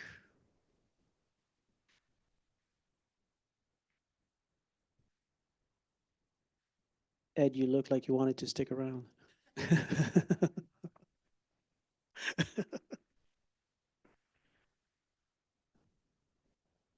See. Okay, I think now we're going to move on to Deputy City Manager's discussion. Thank you, Mayor and Council. First of all, I'm sure you're wondering, why is she up here? I just wanted to let everyone know that City Manager Jurgens and Senior Deputy City Manager Tyus are at executive training for a few days this week, so I got the short straw, which is fine. This is good discussion. I wanted to discuss a few things just to give you an update. So good news, speaking of streets, the ever-present bump on GE Road. We're actually going to start construction this week. You're going to start seeing things such as curb and gutter repairs, storm sewer inlet work, and those kinds of things ahead of the actual road reconstruction. So that'll be nice. Also, phase 1 of Hamilton Road is going to kick off this week. So that's going to go down to closed to local traffic only. And you'll start seeing some tree removal ahead of that reconstruction. So spring is here. They said there's 2 seasons in Illinois, construction and winter. Next slide, please. We had some amazing happenings out at the arena this weekend. First, we had the job fair last week. We had our highest turnout for parks. We had about 100 candidates come out. But the big news was we had our largest turnout ever at a game, a Bison game. It was the kids' game, 4,700 plus came out to that game. It was great fun, super loud. I heard that the decibels beat some really large hard rock concerts. We also had a couple of games with more than 3,000 people at the game over the weekend. And interestingly enough, if anybody knows the players, I learned this myself today. We had a record. Player number 77, Chong Min Lee, his jersey sold for a record $3,000 at the jersey auction. And he's a right winger for the Bison. And he's also only the 3rd Korean-born player in ECHL history. So that was exciting. Also at the Ice Center, just wanted to touch on, we had a girls hockey tournament. It was one of the largest tournaments in the Midwest. We had players from Iowa, Ohio, and Wisconsin. And then coming up this weekend, we'll have Brantley Gilbert and 3 Bison games. So you still have time to catch some hockey before the end of the season. And that is all I have. Okay, awesome. And I think we've been here for a couple of hours, and in the spirit of brevity, I will, pass on making additional comments and see if council members have comments. I'll be real quick. Yeah, I was also at that field trip day with some students from Olympia, and my watch was going off all the time. Sounds like you're in a loud environment. It was loud, but it was awesome and genius, because I'm hoping they all go home and beg their parents to bring them back for another game. I just wanted to highlight real quick, on Saturday, I had the opportunity to attend the groundbreaking of the Farmhouse Early Learning and Development Center, which is out on North Hershey. We've heard often from the Economic Development Council and from Birth to Five, just the sheer need for early learning and childcare. And so I'm really excited to see that. They're a really inclusive group, that serve kids with wide range of abilities. And I'm really excited. It was awesome to see all the kids who were all with their little hard hats and their little shovels digging. And I also wanted to just highlight that Molly, who was in charge of it, came up to us. I was there with Sam Malott and Ellen Robertson from Economic Development, and gave a huge shout out to the city for how easy it was. She said that, I hear it often that it's difficult to work with Bloomington. She's like, and then I went and I was blown away. It was so easy. So just shout out to them and the hard work that the city does. Councilmember Ward? Yeah, a few weeks ago, we had a presentation at, I guess, Melissa Hahn's last meeting, and she mentioned 929 abandoned properties. And I made a request at that meeting, and I think several other people were also eager to get that information about how many of those we could identify as not having been paying their property taxes. And I hadn't heard any response from that, and I know that City Manager Jurgens isn't here tonight.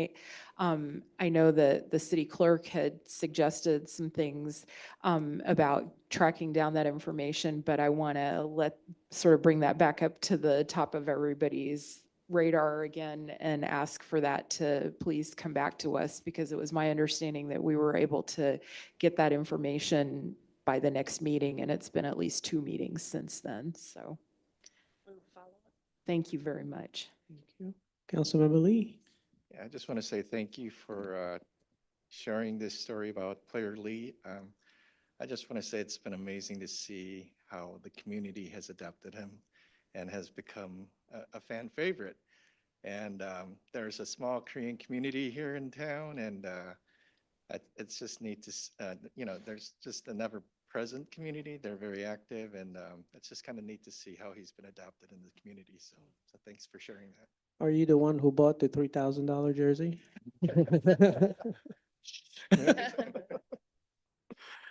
Yeah, awesome. Councilmember Kern? Yeah, thank you. I just wanted to take a quick moment to recognize that this is AmeriCorps Week. It's AmeriCorps is a national service program. Each year, more than 200,000 AmeriCorps members and AmeriCorps seniors volunteer in nearly 35,000 locations across the country, and we have over 1,100 locations in Illinois, and we have many here in our community. And so I just wanted to say thank you for those members and volunteers. The work that they do is really essential. They help with schools, shelters, hospitals, hotlines, civic, nonprofit, and faith-based organizations all across our country and in our community specifically too. And so I just want to thank everyone who is an AmeriCorps member, who has been an AmeriCorps member, and thank you for your service. Awesome. Thank you. Seeing no other lights, is there a motion to adjourn? I'll move to adjourn. Okay, moved by Councilmember Kearns Second. and, oh, okay, all right. Hendricks, Kearns, all those in favor? Aye, okay. You next week. Very natural. On the record.